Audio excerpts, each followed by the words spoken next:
Hello and welcome. You're watching NewsX with me, Devika Chopra. The West Bengal government, we've learnt in latest developments on Murshidabad, has now informed the Calcutta High Court that a large crowd of approximately 10,000 people gathered in Murshidabad during the anti-Waqf bill protest that turned violent earlier this month. The government has informed the court that about half of the rioters blocked the national highway. My colleague Renik Datta with us on the broadcast. Renik, a report has been released by the West Bengal government before the Calcutta High Court, wherein several details have now come out of the riots. 10,000 people had gathered. Renik, what more is it that we've learned? देखिए, police के तरफ से जो report Kolkata high court में पेश किया गया है, उसी के मुताबिक मुर्शिदाबाद में जिस दिन ये हमले का घटना घटा था, उस दिन करीब 10,000 के ऊपर लोग NH-12 के ऊपर आ पहुंचे थे। आ पहुंचने के बाद NH-12 को ब्लॉक करने का कोशिश किया जा रहा था। पुलिस की तरफ से मेंशन किया गया है दो जगह का, श्रुति पुलिस स्टेशन एरिया और उसके साथ साथ ही शमशेरगंज जो मोड़ है, जो डाक बांग्ला मोड़ है, उस जगह पर NH-12 के ऊपर करीब 10,000 के ऊपर लोग आ पहुंचे थे। आ पहुंचने के बाद रोड को ब्लॉक करने का कोशिश कर रहे थे। उसी के दौरान पुलिस की तरफ से उनको हटाने का कोशिश किया गया था और पुलिस जब उनको हटाने का कोशिश कर रहे थे, ठीक उसी टाइम पर पुलिस के ऊपर हमले का घटना घटाया गया। पुलिस के ऊपर पत्थर फेंका गया। पुलिस को देखते हुए वो लोग अटैक किए। उसी दौरान पुलिस ने भी उनको हटाने के लिए प्रेशराइज किया। ठीक उसी टाइम पर पुलिस का रिपोर्ट के मुताबिक उसी टाइम पर बहुत सारे लोगों के हाथ में आर्म्स थे, बहुत सारे लोगों के हाथ में जो अस्त्र वो लेकर वो लोग आए थे, वेपन लेकर वो लोग आए थे। पुलिस का वेपन छीनने का कोशिश किया गया। इस तरीके का जो ये रिपोर्ट अभी वेस्ट बंगाल पुलिस की तरफ से दिया गया है। जैसा कि ये पूरा घटना के बाद से ही चर्चा चल रहा था कि पुलिस उस टाइम क्या कर रहा था। पुलिस का भूमिका को लेकर बार-बार से सवाल आ रहा था कि जब ये घटना घट रहा था, उसी के दौरान पुलिस कहाँ थे, करीब 4 घंटा पुलिस को क्यों लेट लगा था। इसी पूरा केस में अभी जो खुलासा वो पुलिस का ये रिपोर्ट से हो रहा है, क्योंकि वेस्ट बंगाल पुलिस की तरफ से स्पष्ट कहा जा रहा है कि 10,000 के ऊपर लोग उधर मौजूद थे। उतना फोर्स पुलिस के पास नहीं था और इसी वजह से पुलिस पर्सनल जब उधर पहुंचे थे, पुलिस के साथ हाथापाई हुआ, पुलिस के ऊपर वो लोग अटैक किए थे, पुलिस के ऊपर पत्थरबाजी किए थे और पुलिस का वेपन छीनने का भी कोशिश किया गया था और इसी सिचुएशन को कंट्रोल करने के लिए पुलिस उधर मौजूद भी थे, ऐसा पुलिस की तरफ से रिपोर्ट में कहा गया है कोलकाता हाई कोर्ट में। Okay, Renik, stay on with us. The West Bengal government has now informed the High Court that the violent mob in Murshidabad intentionally targeted police officers with lethal intent. They seized the personal weapons the day the violence broke out. The West Bengal government has informed the court that the crowd became unruly and started using filthy language. They then threw brick stones on police personnel and started assaulting the personnel with lathis, iron sticks and deadly weapons. According to the report filed before the court, the miscreants snatched a pistol loaded with 10 rounds of ammunition as well. Joining me on the broadcast is Mr. Sanjay Sai, former IPS officer, Joyita Basu, editor of the Sunday Guardian, and we also have with us Ms. Gargi Nandi Roy, political analyst. But let me take up this part of the report with Mr. Sanjay Sai. Mr. Sai, the fact that 10,000 people have gathered in a particular spot and basis the information that is now coming out in front of the courts by the West Bengal government in its report, saying that there was clearly an intent to cause trouble. How exactly do the cops and other security forces now take this information forward in delivering justice to the people of Murshidabad who have been harmed in these riots? It's a very crazy situation where the administration and the police, they're only behaving as if they are the victims. And from 11th till today, which is 18th, I don't know why there has been no briefing by the CM or anybody on behalf of the CM as to what was the nature of the crowd and the nature of violence they indulge in. CM has been talking about people coming from across the border and they have been creating this sort of a violence. When the Act was being passed, the Amendment Act was being passed, it was expected that couple of places where there is concentration of Muslims, there is a likelihood of law and order situation. If there is a likelihood of law and order situation, then what was the government doing? Government was kept napping. And for the last 7-8 days, I don't think in any press conference anything is talked about the nature of the crowd, the total quantum of the crowd, the movement of the crowd, and the incapability of the police to handle that particular crowd. Now they are going with the sob story to the Calcutta High Court, telling under what situation they were not able to handle the situation. So I think for the state government, it cuts a very sorry figure. They have been found napping first at the intelligence level. Second, when the crowd was gathering, what did they do for the crowd to stop gathering of the crowd? And as your reporter says, it took 4-5 hours to reach Murshidabad and the areas which we are talking about. Any sort of reinforcement will not take 4 and 5 hours. Any district geography in this whole country, you will not take more than 1.5 to 2 hours to get the reinforcement from the adjoining areas. And when these people started attacking the police, what did police do about it?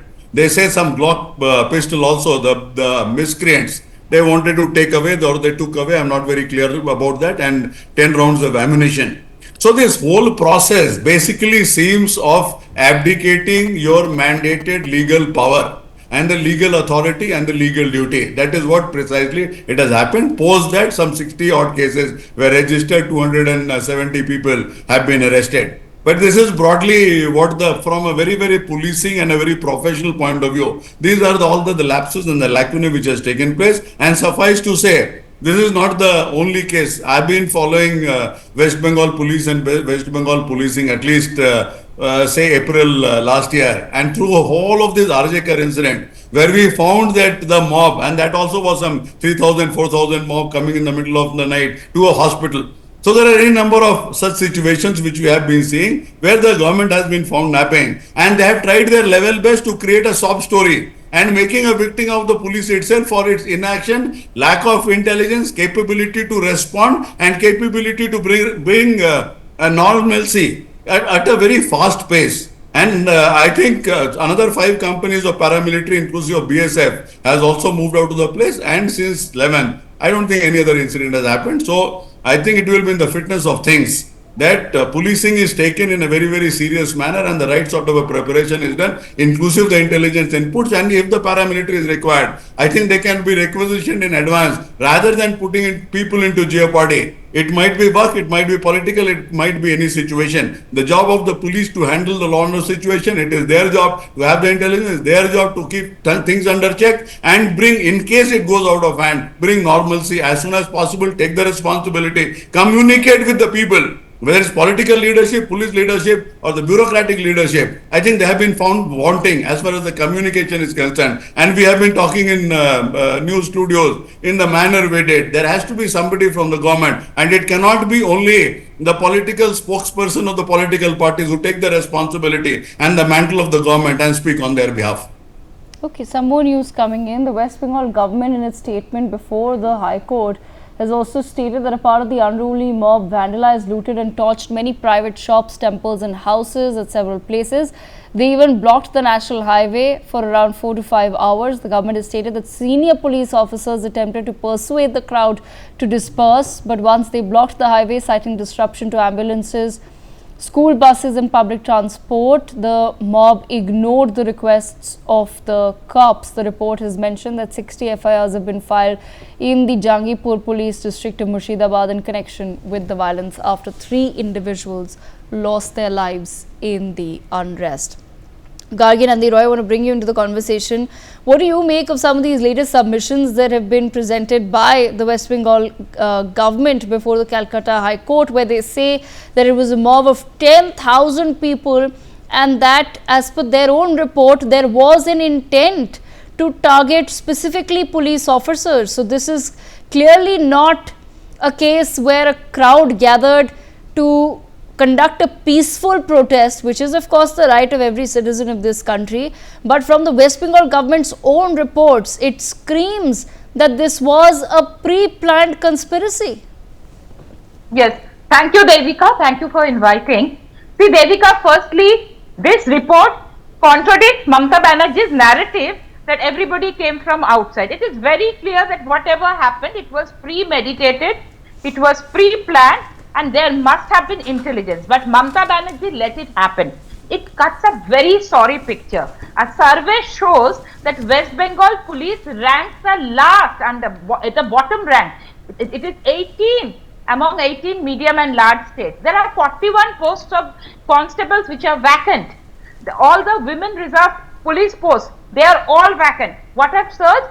The posts of civic volunteers. And who are civic volunteers? TMC cadre. So they are paid 8-9,000. Piddly sums, no benefits of the police. So do you think they will do policing? From 1,21,000 now it's from 1,27,000. So they are just surging the number of civic volunteers and 41% police constable vacant. So that is the sorry state of picture. And what is the police busy at? Police is busy at suppressing voices of dissent. They are going and threatening a folk singer from North Bengal, Monindra Bormon, who just wrote and sang a song on YouTube about those people who have lost their jobs. It is a democratic right. These people will talk about democracy. That singer had to flee from his house and police is repeatedly going to his house to threaten. So if you give police this kind of job, then this police will obviously cut a sorry picture. And now the police report itself, official report says that local youths gathered. So absolutely contradictory to Mamata Banerjee's narrative that people came from outside, right? And imagine the police is requesting, what is the report? The police requested the mob to disperse. A police officer is sitting here. In such a scenario, will the police request only to do a lathi charge? You are doing lathi charge on innocent people who have lost their jobs. People who got their job through their merit, yet they lost. They were protesting. They were lathi charge. The police who was seen lathi charging and kicking, nothing happened to that police. Now, here the police is folding hands in front of rioters because there is no instructions from above. The police is, why is the police cutting sorry picture? Because she is the police minister, she is the home minister, such an incapable home minister. She did not give such instructions to the police to act, so they could not act. Imagine the mob set ablaze police vehicles, SDOPO vehicle, highway patrol vehicle. Yet the police was pleading to the mob. And what is the police saying? The Hindus who have been forced to flee, they were attacked, they were calling, the police chowki was 200 meters, they were calling the police. Nobody turned up. That means she wanted it to happen. She wanted to happen. See, Murshidabad is already 70% Muslim population, 30% Hindu. You have heard her MLA threatening Hindus at 70% Muslim population, 30%. If Hindus do anything, we can cut and chop and throw their bodies into the river Bhagirathi. Nothing happened to that MLA. So now she wants that no Hindu, jahan pe bhi 10, 15, 20% hai, if it becomes Hindu Shunya, no Hindus there, so she will easily win. I don't know, because it was premeditated, and if it could have been stopped in a state like Assam where it is 40% Muslim population, some protests happened at Silchar, it was controlled. It happened in Tripura, it was controlled. UP, it has been controlled. Why it couldn't be controlled in West Bengal? Because there was no political will to control it. She has totally failed. She has failed as the chief minister. She had earlier, we had seen during the Arjikor case, she had failed as the health minister. She is a failed chief minister. So I think if she is a failed police minister, police cannot control, and Hindus in their own homeland have to flee. They are reliving the horrors of partition and the direct action day, which our ancestors, my father had to face. Small child, he came from Bangladesh. So they are again facing that on the homeland. It is high time now the center has to step in. If not 356 Devika, there has to be a 355 which has to be imposed, because her police is helpless. If the police is helpless, there has to be 355 or AFSPA in the border district in the terrible state, because there has been demography alteration. And please remember, demography is destiny. So then we immediately need at least a 355 being imposed in the state of West Bengal, and that's our prayer to the center. There's more news coming in. Another turn of events, the Bangladesh government has used the riots in Murshidabad to needle India, with Bangladesh Chief Advisor Mohammad Yunus's press secretary expressing condemnation over the attacks on Muslims. The press secretary has urged the Indian and West Bengal governments to ensure the safety and protection of the minority Muslim population in the country. Now, India has hit back at Bangladesh's comments, asking it to focus on protecting the rights of its own minorities instead of making unnecessary comments, slamming what it called Bangladesh's virtue signaling. Joyita Basu with us in the studios as well. Joyita, interesting comments there coming in from Bangladesh. There is also a lot of chatter about how there could be a possible Bangladeshi role or a Bangladeshi hand in what has happened in Murshidabad. How important is it then for the centre to address the problems that could possibly arise along the borders of India given the situation in Bangladesh right now? Well, as far as Bangladesh's press secretary or whatever this particular gentleman is called, whatever he is saying, I would rather describe it as a mosquito buzzing.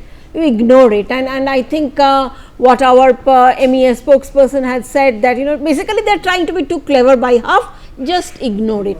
Now, when we are talking about the Bangladeshi role, you see what we are witnessing in Bengal, as the previous panelist mentioned, a change of demography along the border districts. Now, if that is because you see, even for that matter, I mean, I have enough friends and relatives in Calcutta. From what I hear is that there are certain areas which were perhaps a minority, majority, the 50-50 maybe areas in Park Circus at one point of time. What has happened, 50-50 Hindu-Muslim, what has happened over the years is that the majority population, basically the Hindu population, has been driven out of that, and it has now gone to the extent of 70-30 or even 80-20. So as a result of which, what has happened, this is showing, this change in demography is showing. If you go to South Calcutta, whenever I go back every 2 years or 3 years, I am shocked to see certain areas which we used to think that I belong to a particular demography, I mean the majority population, now they are full of burqa women, and I am surprised that there are so many Bengali women who are wearing burqas. I have grown up in Calcutta, I have studied in Calcutta, never in my life have I seen something like this, but now you go to Calcutta and they're full of burqa clad women, even they are going to the malls and all hijab, all very, I mean, it is unbelievable and unthinkable of a very progressive city like Calcutta, number one. Number two, whatever this inaction that you are noticing in terms of the police, that is because of government's instruction. And you see, West Bengal police is not the first time that they have been beaten black and blue by the rioters. It has been happening, it has been consistently happening, it has happened in several riots. Listen, Devika, you may not, I mean, anecdotal evidence, I have heard awful things that if there has been a trouble in particular part of Calcutta, if a particular police officer has been beaten to the extent of his bones being broken and not even an FIR has been lodged. Alright, this has happened. Anyone staying in Calcutta, they know that certain people are exempt from being treated by the heavy hand of law. If they are not wearing helmets, the police is not supposed to stop them. If they are creating ruckus at one point somewhere in the city, they are not supposed to stop them. See, as a result of which this has affected policing culture in West Bengal, as a result of which they do not move without instruction from the top. Okay, and here one of their, I think one of the ministers himself said that the chief minister is happy that such big protests are taking place. So once that kind of message is going down to the ground, you think the police will function? They will not. They know the administration wants something else. So you see, this is what we are witnessing that is happening in Calcutta, and it's a sorry situation, because you see what has happened. Let's put it in terms of vote banks and the vote percentage. What has happened? Okay, I'm going to say it on national TV. Large section of the Hindu population has stopped voting for Mamata. All right.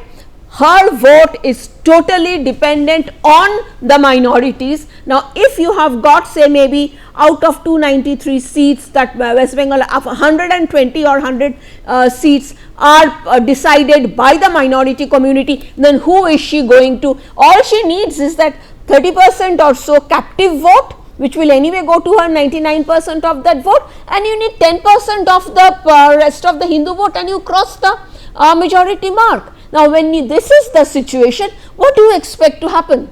This is happening in Murshidabad, and Murshidabad is just one instance. Murshidabad was a case of flexing muscle, just to show not only the people but also the chief minister and the administration that you are at our mercy. So you better not act against us.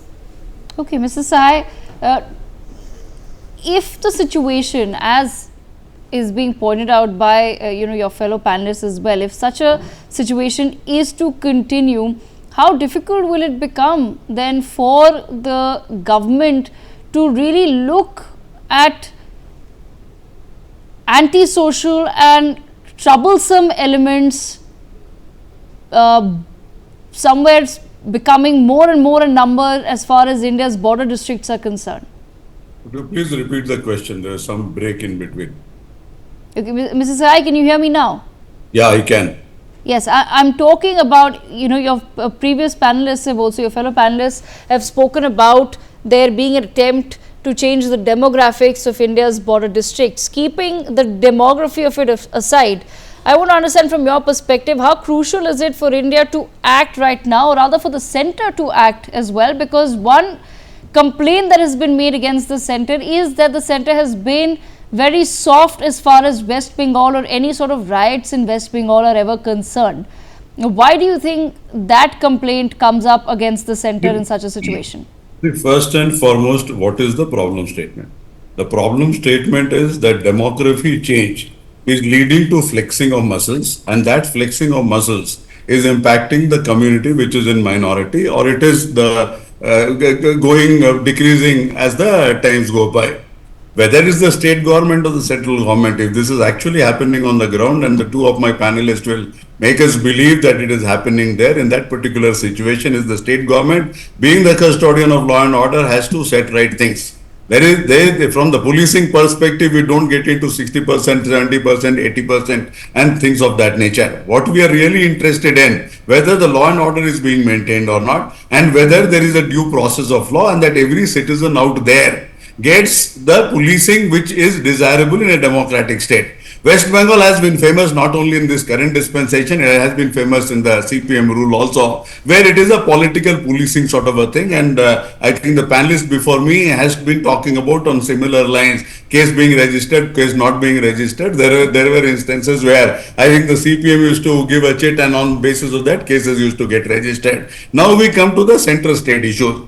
Now, the likely scenario which is cropping up, the inkling which I get is that the state government is not interested in setting right the situation. If the state government is not interested in setting right the situation, and the manifestations are, I think, nearly visible, I think it will be the central government which will have to step in and set right the whole issue. It is a border district, it is a border state, and the nature of impact on the international issues and connected to our internal issues will be huge.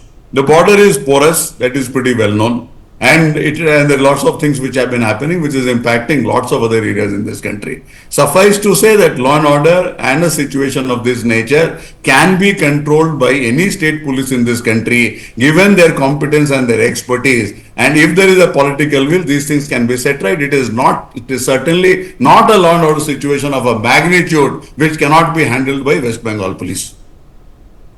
Okay, Jyota, your thoughts on the same as well. Do you think that there is a lot of now question about president's rule in West Bengal? It's not happened in so many years. There have been riots in the past.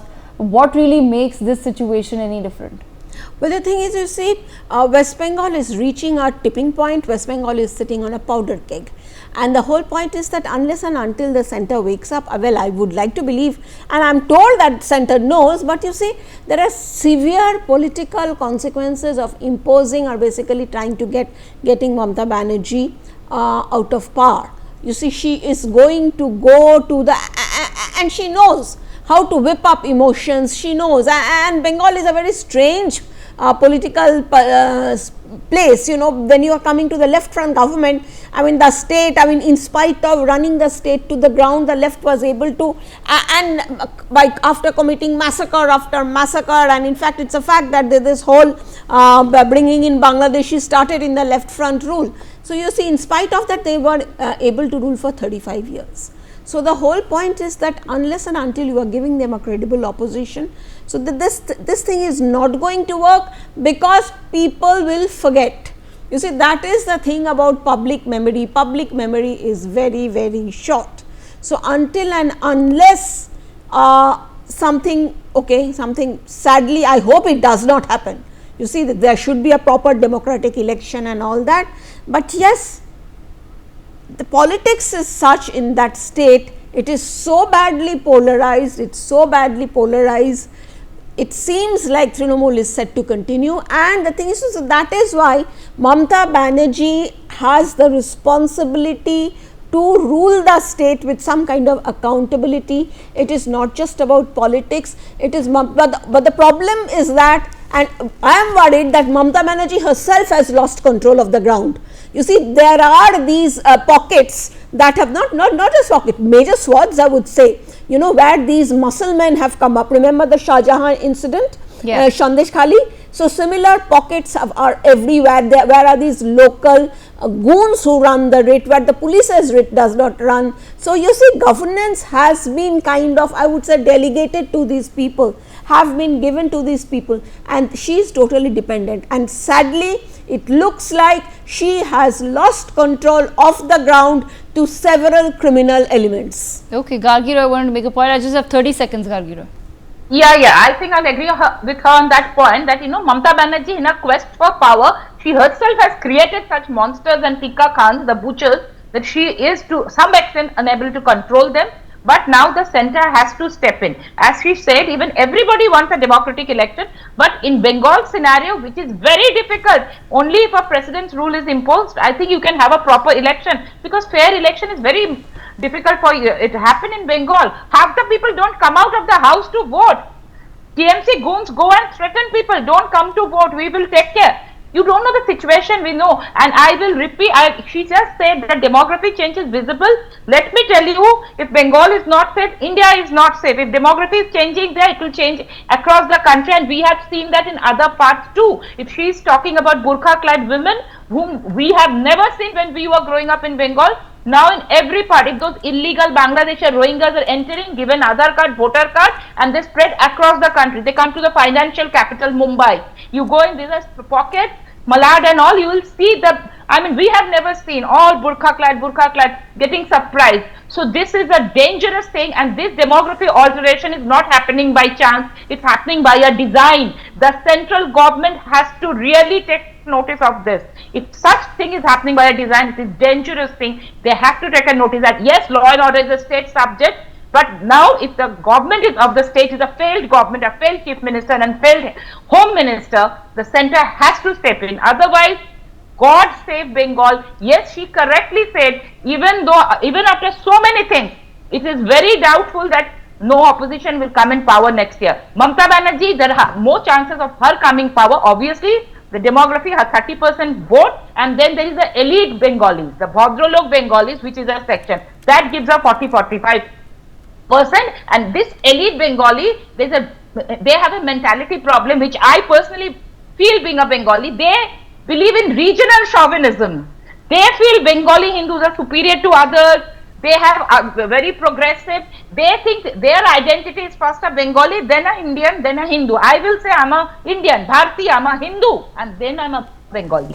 But it is ulta for the elite structure. So that is the problem. So whatever will happen, yes, they will think, no, BJP or any other party, they will not vote for this. So that is a difficult situation, and obviously there is lot of rigging, lot of violence. People are not allowed to vote. I think high time center has to step in and take care of Bengal. Last word is that Bengal is not safe, India is not safe. 30 seconds, Joyita Vasu. Yeah, I would add another thing about, this elite, they consider themselves to be secular.